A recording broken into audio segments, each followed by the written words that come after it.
Ramai orang cakap lauk-lauk masakan Nogori dekat nasi campur pagi malam ni sedap-sedap weh. Ada lauk-lauk masak lomak, asam pedas, ulam-ulam. So aku dengan Syafiq pun kita orang turun sendiri nak rasa betul-betul sedap ke tak. Hello, what's up guys? Kedai ni betul-betul design dia ala-ala klasik tahun 60-an gitu. Siap tulis dilarang diet lagi weh. Ada macam lauk masak lomak, ada daging salai, siput sedut, ada ikan patin ni, lepas tu ada ikan tenggiri masak asam pedas. Ada macam lauk lain, ada apa?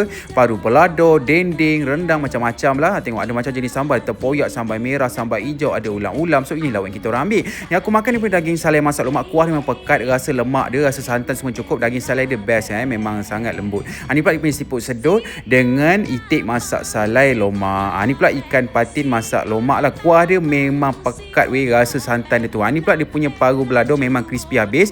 Ni pula dia punya ikan tenggiri masak asam pedas. Kuah asam pedas dia pekat, rasa pedas-pedas manis. Wah, aku suka gila dia punya sambal sotong dengan sambal udang petai dia. Ini one of the best serious kau kena try kalau makan kat sini. Dia punya dendeng bagi aku just nice je lah. Tapi dia punya sotong cetepur dia super sedap, kena makan panas-panas. Lauk-lauk semua ni mestilah kena makan dengan nasi kan, barulah best. Lepas tu sambal dia macam-macam jenis. Ada sambal hijau, sambal merah, tempoyak. Korang pilih lah sambal apa yang korang nak. Macam Syafiq kau tahu dia makan lauk-lauk dia ambil tadi dengan nasi. Asyik ada ikan perkasam lagi weh, memang best. Lepas tu air kat sini pun ngam-ngam juga tadi. Kau kena try air dia. Antara ni macam air dalam botol ni dan juga dia punya air kopi lah. Bagi aku makanan kat sini sedap je. Tapi apa-apa pun ikut tekak korang lah, okey? Apa-apa pun, jom kita makan.